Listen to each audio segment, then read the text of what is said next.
सब समय एकटू इउनिक रेसिपि आमार पछंद और ये रेसिपिगुलो जेगुलो सुस्वादु हय सेई रेसिपिगुलो आपनादेर संगे शेयर करी।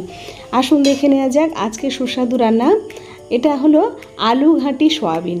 এটা কিন্তু অসাধারণ লাগে, একেবারে খুব সামান্য উপকরণ আর নিরামিষ রান্না। আর এই নিরামিষ দিনে কি রান্না করব কি করব না এরকম একটা দৌড়টানায় থাকি আমরা, কিন্তু এরকম রান্না করলে আমার মনে হয় বাড়ির সবাই পছন্দ করবে। আসুন দেখে নেওয়া যাক কীভাবে রান্নাটা করলাম। আচ্ছা, প্রথমে আমি এই কড়াই গরম হয়ে গেলে 2 চামচ সর্ষের তেল দিয়ে দেব। দিয়ে এটা গরম জলে ভাপিয়ে নিয়ে একটু জলটা ভালো করে চিপে নিয়ে সেই সোয়াবিনটা দিয়ে এই তেলে ভেজে নিচ্ছি।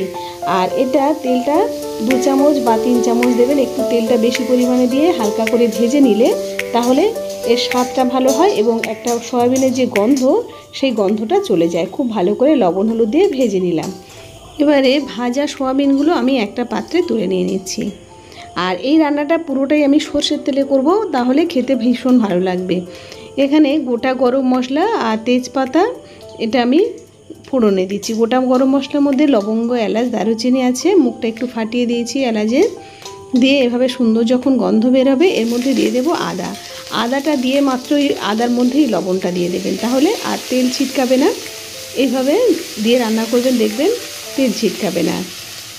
তারপরে আদা দিয়ে দিলাম আর একটা টমেটো কেটে দিয়ে দিচ্ছি। আর নিরামিষ কিন্তু এখানে মশলা বিশেষ কিছু নেই, খুব সামান্য মশলা, দেখবেন ভীষণ সুস্বাদু হবে। এই মশলাটা আস্তে আস্তে সুন্দর একটা কষা ভাব আসবে। আর এর মধ্যে আমি এই যে টমেটোটা একটু মেল্ট হয়ে যাওয়ার জন্য অপেক্ষা করব, কিছুক্ষণ এভাবে নেড়ে নেব। এর মধ্যে ধনে জিরে কিছুই দিতে হবে না। আর এর মধ্যে লঙ্কার গুঁড়ো আর হলুদ গুঁড়ো দিয়ে দিচ্ছি। আর লঙ্কাটা কিন্তু একটু বেশি পরিমাণে দিতে হবে, মানে একটু স্বাদটা ভালো আনার জন্য লঙ্কাটা একটু বেশি দিলে তাহলে খুব ভালো লাগবে। আর এখানে সামান্য একটু জল দিয়ে দিলাম, তাহলে একটু মানে মশলাটা একটু গায়ে গায়ে হবে আর ওপর থেকে তেল ছেড়ে দেবে। দেখুন এরকম ওপর থেকে তেল ছেড়ে দিয়েছে আর মানে টমেটোটা একটু মেল্ট হয়ে গেছে।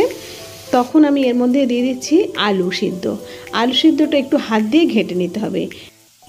যেহেতু এই রেসিপিটার নাম আলু ঘাটি সোয়াবিন, এই আলুটা আমি কিন্তু হাত দিয়ে ঘেঁটে নিয়েছি। নিয়ে তারপরে এর মধ্যে দিয়ে দিলাম সোয়াবিনটা। সোয়াবিন আগে থেকে ভাজা ছিল, আলুর সঙ্গে দিয়ে আবারও খুব সুন্দর করে এই সময় একটু মাখা মাখা করে নিতে হবে। এই সময় খুব সুন্দর করে ভেজে নেব। আঁচটা একটু লো রাখবেন, তলাটা যাতে না বসে যায়।